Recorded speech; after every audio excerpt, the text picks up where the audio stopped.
Fala galera, sejam bem-vindos a mais uma aula aqui no canal Biologia Legal. Hoje nós vamos estar falando sobre um tema muito importante aí para a galera que está estudando o ensino médio, para a galera que vai prestar algum tipo de vestibular ou até mesmo Enem. Tema esse é a fotossíntese. Na aula anterior, voltada para o ensino médio, nós falamos sobre a respiração celular, que é aquele processo de obtenção de energia. Agora nós vamos falar um pouquinho sobre a fotossíntese, que é um processo aí realizado pelos alguns seres autótrofos fotossintetizantes, onde eles vão estar produzindo a matéria orgânica que vai servir aí para retirar os seus nutrientes, para se manterem vivos, retirar a energia, né, para o seu crescimento, a matéria para o seu crescimento. Antes de começar a nossa aula propriamente dita, gostaria de pedir para você que ainda não se inscreveu no nosso canal, que se inscreva, deixe seu like, seu comentário e compartilhe com seus amigos nas redes sociais. Então vamos para a vinheta e já vamos para a aula.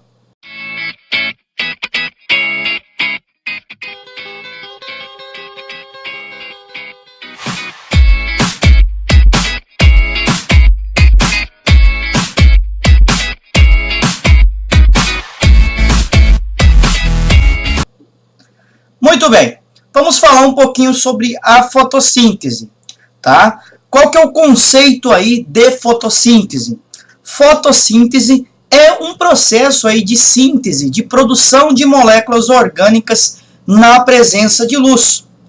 Todos os organismos fotossintetizantes aí vão ser autótrofos ou autotróficos, ou seja, vão produzir aí a sua matéria orgânica que vai servir de alimento para eles. Porém, um detalhe é que nem todos os seres autótrofos ou autotróficos vão ser fotossintetizantes, porque também vai existir aí os seres quimiosintetizantes, ou seja, vai ter um outro processo chamado de quimiossíntese, bem parecido com a fotossíntese, porém a fonte de energia dos quimiosintetizantes, da quimiossíntese, não vai ser a luz, como aqui nos seres fotossintetizantes, como aqui no processo da fotossíntese.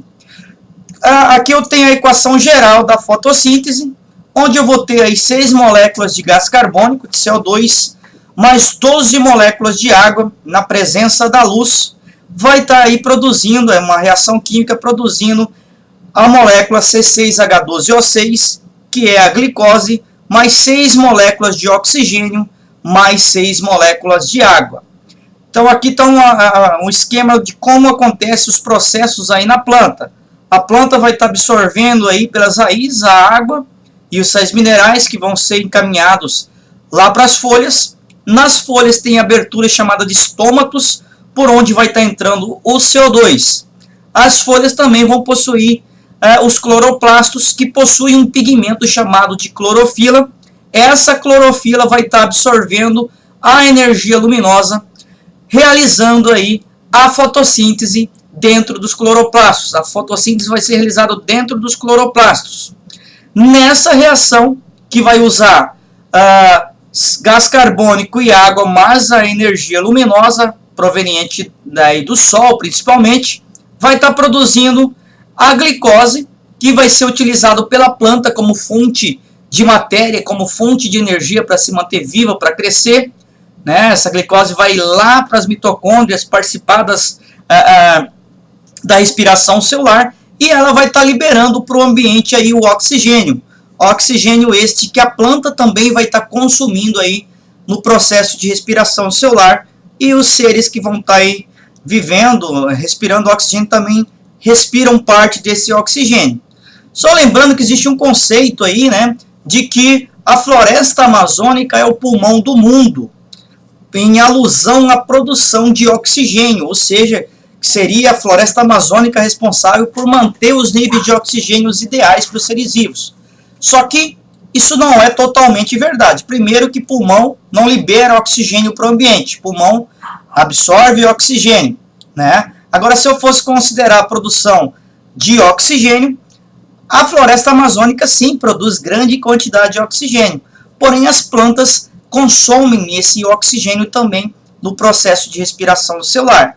Então, os grandes produtores de oxigênio que vão ficar disponíveis para os seres aeróbios, como os seres humanos e os outros seres que respiram oxigênio na atmosfera, vão ser, na verdade, as algas aquáticas. Essas sim seriam aí os verdadeiros pulmões do mundo, porque elas produzem oxigênio e grande parte desse oxigênio vai para a atmosfera, ficando disponível aí para os seres aeróbios. Só uma curiosidade aí que a gente ouve falar muito dessa situação que a floresta amazônica é o pulmão do mundo. Quais são os organismos então que vão realizar a fotossíntese? Vão ser aí os seres fotossintetizantes autotróficos, que seriam aí as plantas, as algas, as cianobactérias, as algas macroscópicas, as algas microscópicas e as bactérias fotossintetizantes. Então, eu tenho aí plantas, algas e cianobactérias como os organismos que realizam, que fazem a fotossíntese. Vamos falar um pouquinho aí das propriedades da luz, né? Lembrando que a luz é utilizada aí para produzir, no processo de fotossíntese. O que vem a ser a luz? Quais as propriedades da luz? Olha só, a luz nada mais é do que uma radiação eletromagnética que vai se propagar em ondas. A luz vai estar transportando pacotinhos de energia chamados de fótons. É justamente esses pacotinhos de energia que a clorofila vai estar absorvendo, né, lá nos cloroplastos para estar excitando os elétrons que vão participar do processo de produção de matéria orgânica. A luz visível vai corresponder aí a uma pequena parte do espectro eletromagnético. Espectro esse visível que varia de 400 nanômetros a 700 nanômetros, como nós podemos ver aqui, né? E aí eu vou ter a luz violeta, né? Vai da luz violeta até a luz vermelha. E o espectro invisível vai aí do espectro ultravioleta e infravermelho, que nós não conseguimos enxergar. A energia contida aí nesses fótons é inversamente aí proporcional ao comprimento de onda desta luz, desse comprimento de onda de luz. Então aqui é o espectro visível, né, que nós enxergamos, e aqui a ultravioleta que nós não enxergamos e o infravermelho também que nós não conseguimos enxergar. Né? Essa luz então vai chegar no nosso cloroplasto, lá nas plantas, e vai acontecer o quê? O cloroplasto vai absorver grande parte desses fótons. Porém, o cloroplasto é verde. Por que o cloroplasto vai ser verde, então, pessoal?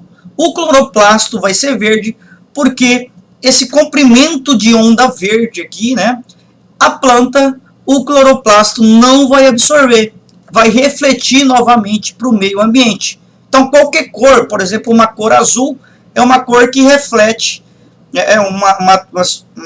uma superfície que reflete esse comprimento de onda azul. O cloroplasto vai refletir o comprimento de onda verde. No entanto, é importante lembrar que esse comprimento de onda verde as plantas não utilizam para realizar a fotossíntese. Vão estar utilizando os demais comprimentos de ondas para estar realizando a produção de glicose. Vamos falar um pouquinho aí sobre a clorofila e os pigmentos acessórios, né? A clorofila vai ser, na verdade, um anel complexo aí, né, com um átomo de magnésio aí no centro e uma cadeia carbônica hidrofóbica. A função da clorofila é fazer a absorção de energia luminosa. Nós vamos ter dois tipos de clorofila. A clorofila A, que corresponde a 3/4 da clorofila de um cloroplasto, de uma planta, e a clorofila B, que corresponde a mais ou menos 1/4 da clorofila disponível aí nas plantas. Né? Essas clorofilas vão estar absorvendo a luz azul e vermelha preferencialmente. Então vai ser a luz azul e vermelha que vão estar produzindo sendo melhor aproveitadas e mais utilizadas aí para a produção de matéria orgânica e pela fotossíntese, pelo cloroplasto. Tá? Além da clorofila, nós vamos ter alguns pigmentos acessórios que vão estar complementando essa absorção de energia. Como funcionam esses pigmentos acessórios? Esses pigmentos vão estar absorvendo os comprimentos de onda aí que a clorofila não consegue absorver. Eu tenho, por exemplo, como pigmento acessório, o beta-caroteno e a ficoeretrina e a ficocianina, que vão estar absorvendo os comprimentos de ondas aí que as clorofilas não conseguem absorver, complementando a necessidade de energia, de absorção de energia aí pela planta para realizar a clorofila, para realizar a fotossíntese. Aqui mostrando o local, então, que vai acontecer a fotossíntese. Aqui eu tenho como exemplo a folha, porém eu quero ressaltar aqui que não é somente na folha ou nas folhas onde ocorre a fotossíntese, mas vai ser em todas as partes verdes da planta. Todas as partes verdes são verdes porque vão possuir aí clorofila, que vai estar absorvendo energia. Se possui clorofila, nós sabemos que essa clorofila estão situadas em organelas chamadas de cloroplasto. Nesse cloroplasto nós vamos ter aí os tilacoides, que são parecidos com moedinhas, todas empilhadas, formando um conjunto de tilacoide chamado de grânulo. Na membrana do tilacoide nós vamos ter um complexo de antena. Nesse complexo de antena vai estar aí incrustado inúmeras moléculas de clorofila que vão estar realizando a absorção da energia contida nos fótons, absorvendo a energia luminosa. Tá? Então aqui eu tenho as clorofilas, tá? Ela aqui está sendo representada aqui o esquema molecular de uma clorofila. A luz vai ser absorvida aí pelo complexo da estrutura em anel aqui da clorofila e vai ser transportado depois, essa energia vai ser absorvida e na verdade vai estar excitando elétrons que vão realizar inúmeras atividades no processo aqui da fotossíntese. Que é a visão geral do processo de fotossíntese, né, mostrando a luz sendo absorvida aqui nos tilacoides, né, do cloroplasto. Aqui nos tilacoides a água vai ser utilizada, a água vai ser quebrada num processo chamado de fotólise e vai estar liberando aí oxigênio para o ambiente. Então as reações que acontecem aqui no cloroplasto são chamadas de reações luminosas ou reações de claro, porque elas necessitam de luz para estar acontecendo. Na reação de claro, então, é quebrada a água no processo de fotólise e é liberado o oxigênio para o ambiente, como excreta. Então é importante lembrar que o oxigênio que vai para a atmosfera, liberado pela planta, não vem lá do CO2, mas vem sim aqui da água. Desses processos aqui, a planta vai estar produzindo, aqui nas reações de claro, o ATP e o NADPH, que vão seguir lá para o estroma, né, onde vão participar das reações do ciclo de Calvin, né, no estroma, onde vão estar produzindo aí os açúcares, vão estar absorvendo CO2 e produzindo açúcares. Porém, para absorver o CO2, para fazer a redução do gás carbônico para produzir a glicose, elas vão gastar energia. Então, o ATP vai ser quebrado, liberando energia, produzindo ADP e mais fósforo inorgânico. O NADPH2 também vai ser quebrado, liberando elétrons, liberando energia, formando novamente o NADP, que vai voltar aqui para as reações de claro, para fazer o transporte novamente de moléculas de hidrogênio e de elétrons que vão participar aqui nas reações de escuro. Uma pergunta bem comum: reação de escuro, professor, não acontece então de dia, só vai acontecer à noite? Isso não é verdade. As reações de escuro, o ciclo de Calvin, que acontece no estroma, também acontece de dia. Porém, não depende, para que ele funcione, não depende de luz propriamente dita. Vai depender apenas dos produtos que vão ser produzidos lá nas reações de claro. Tá? Então, as reações de escuro, a etapa escura vai acontecer tanto de dia quanto à noite, tanto na presença de luz quanto na ausência. Porém, as reações de claro só acontecem na presença de luz. Na presença de luz. É importante lembrar disso na hora da avaliação. Vamos falar um pouquinho da etapa fotoquímica, então, né, da etapa clara. Qual que é o objetivo da etapa clara? Para que serve a etapa clara? A etapa clara vai servir para produzir ATP e NADPH2. Tá? Como que acontece esse processo? para que aconteça a produção de ATP e NADPH2, primeiro eu tenho que absorver a energia contida nos fótons. Esses fótons, esses feixes de luz, batem nas clorofilas, são levados para um centro de reação da clorofila, onde vão estar sendo utilizado aí a energia dos fótons para aumentar a energia dos elétrons. Os elétrons então ficam excitados. Esses elétrons que saem daqui vão ser carregados por carregadores de elétrons, ou seja, por aceptores de elétrons. Esses elétrons vão ser transportados para outra parte aí dos tilacoides para participar dos demais processos da fotossíntese.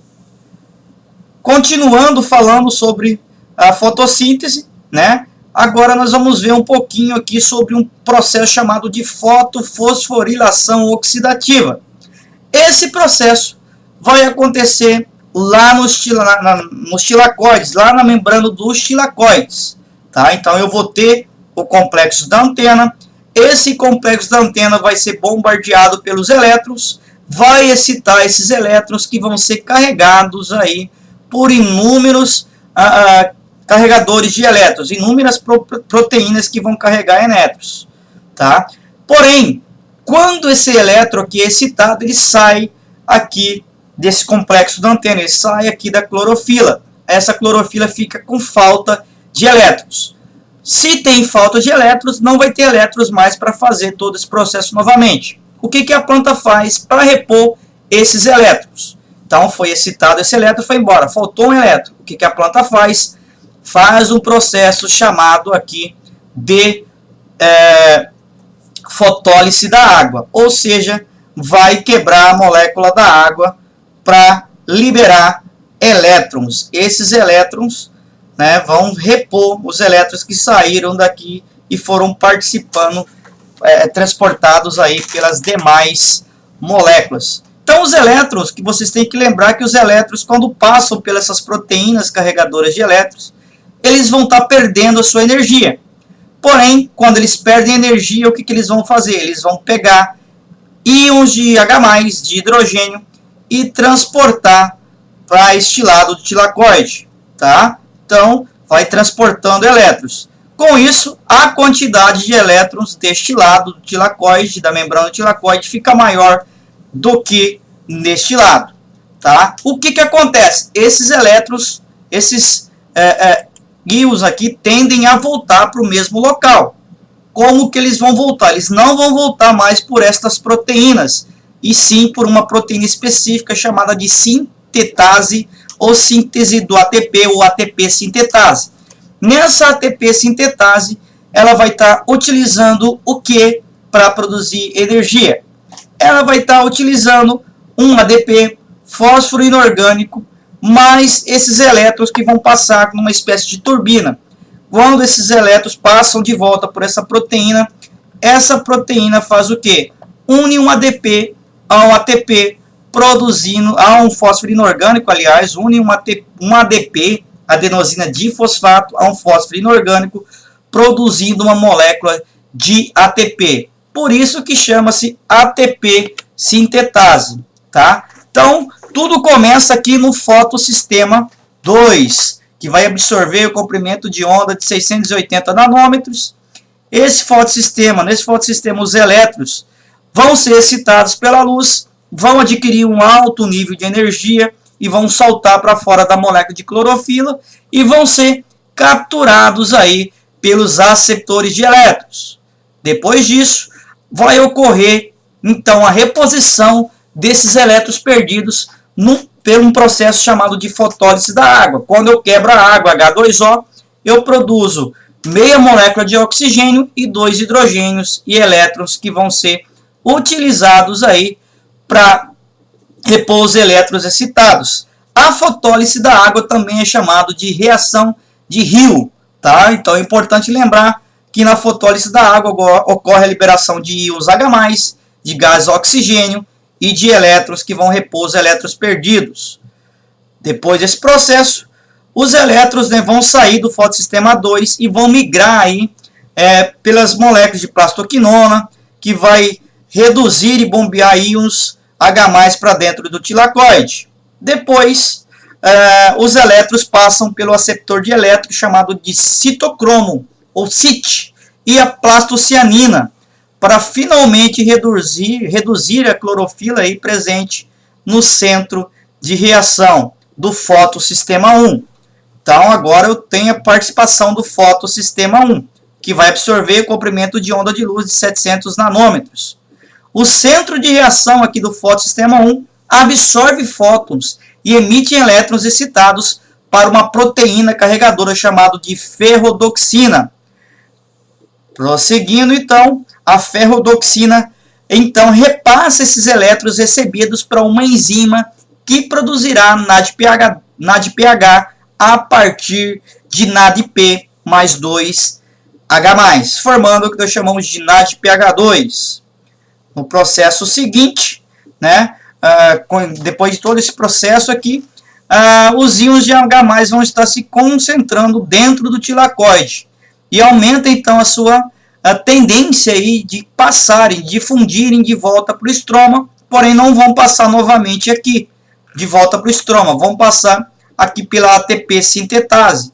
Na ATP sintetase, que é a única maneira aí dos íons H+ voltarem aí, né, atravessarem a membrana tilacoide, né, aqui na ATP sintetase, quando os íons passam então pela ATP sintetase, ela gira em torno de seu eixo como se fosse realmente uma turbina produtora de energia, e esse movimento aí vai promover a adição de fósforo inorgânico às moléculas de ADP, formando as moléculas de ATP, tá? Produzindo a energia.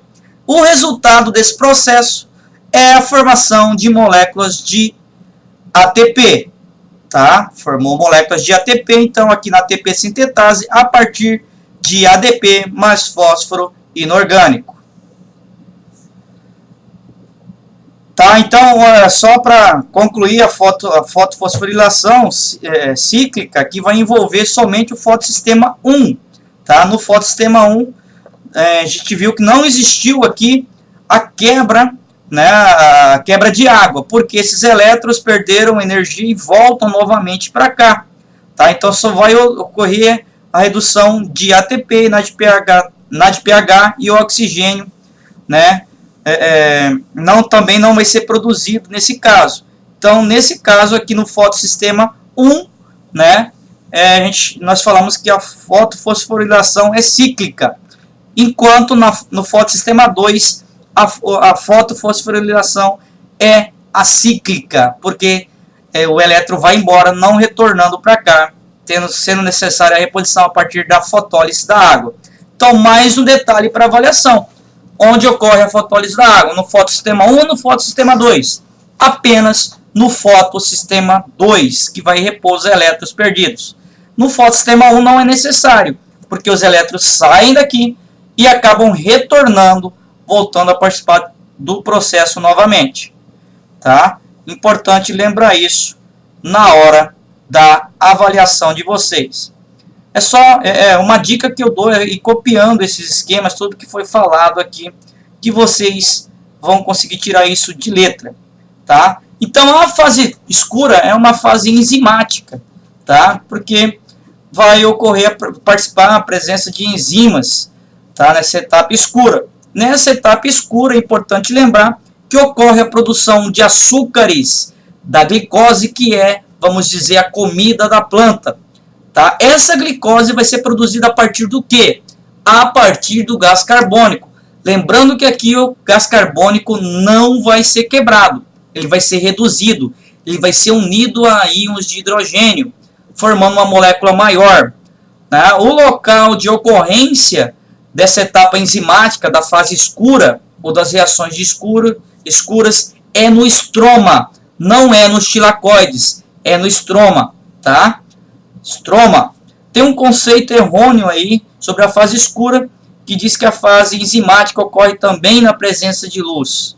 A fase enzimática, ela utiliza o ATP e NADPH2 produzidas lá nos tilacoides durante as reações luminosas fotoquímicas, tá? Porém, ela não depende da luz para que aconteça. Ela é independente. ela depende apenas do ATP e do NADPH2, tá? Ela não depende da luz para acontecer. Mostrando como que acontece essa etapa enzimática, que é um processo chamado de ciclo de Calvin. Esse ciclo de Calvin vai ser dividido basicamente em 3 etapas. Na primeira etapa ocorre a fixação do gás carbônico. Na segunda etapa ocorre a produção de açúcares, tá? A partir aí de uma proteína, da união desse CO2 com uma proteína chamada de rubisco, que é uma enzima, a enzima mais abundante do planeta, tá? Depois esse rubisco vai ser regenerado, né, novamente, voltando a participar do ciclo de Calvin, produzindo aí novamente açúcares a partir do gás carbônico.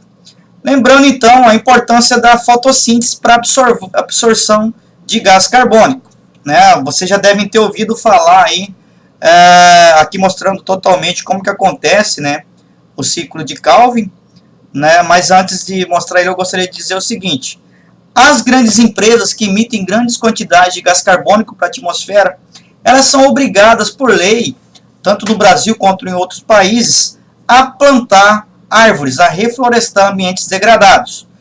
Por quê? Quando eu planto uma árvore, essa árvore vai fazer fotossíntese, vai absorver gás carbônico. Nessa absorção de gás carbônico, ela produz açúcar. Açúcar esse que vai ser utilizado para manutenção da sua vida e também vai ser incorporado em moléculas de células para o seu crescimento. Quando essa planta cresce, ela vai incorporando parte desse gás carbônico que foi utilizado para fazer açúcares nas suas células. Então ela vai absorvendo grande parte de oxigênio. Só lembrando que a planta, ela também produz gás carbônico. A planta também produz gás carbônico porque ela realiza respiração celular. Porém, parte do gás carbônico que entrou aqui vai ficar fixado nas moléculas das suas células, das paredes celulares, né, do crescimento do seu tronco. Então, é por isso que as empresas têm que plantar árvores. Tá? É feito um cálculo, a empresa produz 5 toneladas, ela tem que plantar um número X de árvores que vai incorporar aí 5 toneladas de gás carbônico nas suas células durante o ano. Então, isso é aí o que nós chamamos de conta verde, né? As empresas degradam a atmosfera, porém tem que ajudar de alguma forma para tentar manter o nível de gás carbônico. Gás carbônico esse, que é um gás do efeito estufa, que aumenta a temperatura do planeta, em tese. Inclusive tem uma discussão muito grande aí sobre isso, se isso é verdade ou não, tá? Mas é isso que eu quero dizer sobre a questão do CO2. As plantas incorporam o CO2 nas suas células, incorporam nos açúcares, depois os açúcares vão ser utilizados para o seu crescimento, nesse crescimento que vai ser incorporado o CO2. Então aqui mostrando o ciclo de Calvin-Benson, né? Como que acontece, tudo a partir do rubisco. Esse rubisco vai se unir ao CO2, vai produzir metade da molécula de uma glicose chamado de Pigalle. Então, a cada 2 ciclos de Krebs ocorre a produção de uma molécula de açúcar, tá? Em cada ciclo de Krebs, o que acontece? Eu vou ter o gasto de 12 moléculas de ATP, produzindo 12 moléculas de ADP. Também vou gastar 12 moléculas de NADPH2, liberando 12 moléculas de H+. H+, aqui o fósforo inorgânico, NADP, o ADP vão voltar a participar lá na fase clara. E aqui no final eu vou ter a produção de meia molécula de açúcar, né? E a cada 2 moléculas, a cada 2 ciclos eu vou ter a produção de uma molécula completa de açúcar. Beleza? É importante lembrar disso no ciclo de Calvin-Benson, o ciclo de Calvin, o ciclo das pentoses, tá? Então, eu tenho a primeira etapa, o ciclo de Calvin, onde 6 moléculas de gás carbônico vão reagir com 6 moléculas de rubisco, ou ribulose bifosfato, formando 12 moléculas de 3-fosfato glicerato, aqui nesse caso.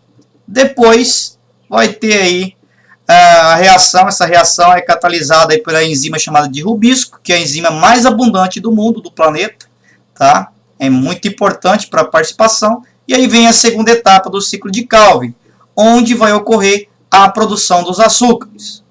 Para produzir açúcar, numa sequência de duas reações sucessivas, pela fosforilação ou redução, as 12 moléculas de pigal aí vão ser convertidas em 12 moléculas de gliceraldeído 3-fosfato.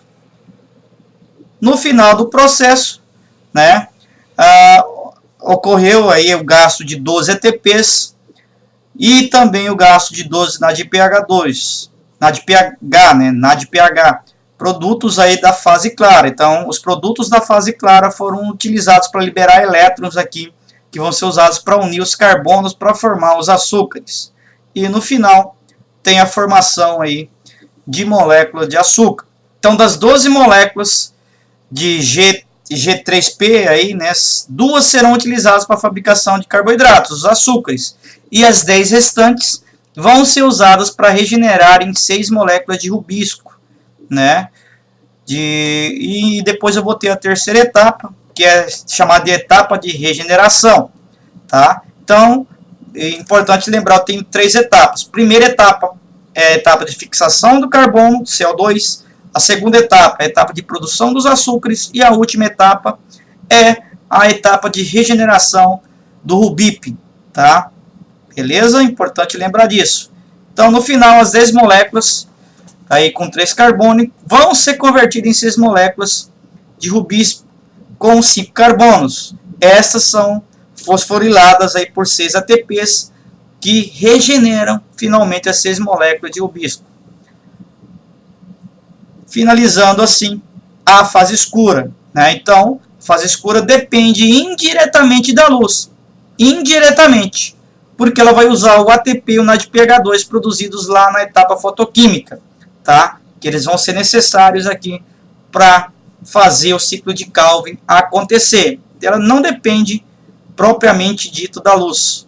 Ela depende indiretamente da luz, tá? Existem alguns fatores que vão limitar a atividade fotossintetizante, tá? Quais seriam esses fatores? A temperatura. A temperatura é o ideal para que ocorra a fotossíntese, né? O valor ótimo para a atuação do rubisco é a temperatura em torno aí de 39 e 40 graus. A partir disso, decai a produção aí de açúcares e menos disso também é menor a eficiência. Outra é a concentração de oxigênio, tá? Eu tenho uma grande saturação de oxigênio, não adianta eu ter muito oxigênio além do normal, porque ocorre a saturação da enzima rubisco. O rubisco não dá conta de processar se tiver uma grande quantidade de CO2. A outra é a intensidade luminosa, né? Se eu tiver uma intensidade luminosa muito maior, não adianta. Ele tem um ótimo para acontecer, não passa disso. Se tiver uma luz muito fraca, também a produção da fotossíntese diminui. E a intensidade luminosa, né? A taxa de respiração celular também vai estar, é um ponto de compensação luminoso aqui. E aqui eu tenho um ponto de saturação luminosa, tá? Então, não adianta ter muita luz, exceder a quantidade de luz, que não vai funcionar, não funciona infinitamente. Se eu colocar muita luz, vou desperdiçar energia aí, se eu quiser fazer numa estufa, e não vai melhorar nada. O que acontece numa estufa? Em vez de eu ter em torno de 8 horas de luz, eu deixo 24 horas de luz, né? Isso ajuda um pouquinho aí na produção, aumenta a taxa de fotossíntese aí, porque em vez de ocorrer somente durante 8 horas, vai ocorrer constantemente, produzindo mais glicose. Porém, não adianta aumentar a energia luminosa, não vai resolver, chega um momento que a energia luminosa não vai ser mais absorvida, tá? Algumas dicas importantes sobre a fotossíntese, tá? Quando vocês forem fazer uma prova dissertativa aí aberta, escrita, utilizem sempre os vocabulários corretos, como etapa fotoquímica e etapa enzimática, ao invés de fase clara e fase escura. Etapa fotoquímica, tá? Antes de colocar fase clara, coloque etapa fotoquímica. Em vez de colocar etapa escura, coloque etapa enzimática, né? Como foi visto também, o oxigênio liberado pelos organismos fotossintetizantes, aí pelas plantas, por exemplo, provém da água e não do CO2, como grande parte das pessoas imaginam. Alguns autores consideram que a etapa enzimática só ocorre na presença de luz. Na presença de luz. Haja vista que nessa etapa o ADP e o NADPH produzidos nos tilacoides durante as reações luminosas são necessários para a produção de carboidratos. A fotofosforilação cíclica vai envolver somente o fotossistema 1, como eu disse lá atrás, tá? Então, além disso, há somente a produção de ATP. Dessa maneira, o NADPH2 e o oxigênio não são produzidos no fotossistema 1, tá? Quando o organismo está em deficiência de ATP, a fotofosforilação cíclica vai ser utilizada para produzir ATP. Na fotofosforilação cíclica, ocorre a produção de ATP e NADPH. E os dois fotossistemas são participantes da fotossíntese, tá? Um depende do outro. Porém, o fotossistema 1 faz a fotofosforilação cíclica e o fotossistema 2 faz a fotofosforilação acíclica, sendo necessário o fotossistema 2 quebrar a água na fotólise da água para repor os elétrons que foram excitados e que passaram pelas enzimas carregadoras de elétrons, chegando no fotossistema 2. Essas são algumas das dicas aí sobre a fotossíntese, tá? Falar um pouquinho da fotossíntese em bactérias de fotorredução. São as bactérias chamadas de púrpuras do enxofre, ou sulfobactérias. Essas bactérias usam como fonte de luz o gás carbônico, fonte de carbono, gás carbônico, a energia luminosa, a luz do sol, e como doador de elétrons não mais a água, H2O, mas sim o ácido sulfúrico aqui, o enxofre, o H2S, o ácido, né, sulfúrico, o gás sulfídrico, né? Então elas realizam um tipo de fotossíntese em que a substância doadora de elétrons não é a água, é o gás sulfídrico, H2SO2. Nesse processo ocorre a produção de enxofre e não de oxigênio, como acontece nas plantas. Essas bactérias são chamadas de bactérias anaeróbias estritas, pois o oxigênio, no caso, se o oxigênio entrar em contato com elas, inibe a produção de pigmentos fotossintetizantes. É um detalhe aí sobre a fotossíntese bacteriana de bactérias púrpuras, ou o processo chamado de fotorredução. Essa foi a nossa aula sobre fotossíntese. Espero que vocês tenham gostado, tá? Não esqueça de deixar seu like, compartilhar com seus amigos nas redes sociais, deixar o seu comentário aí embaixo, tá? E um forte abraço e até a nossa próxima aula.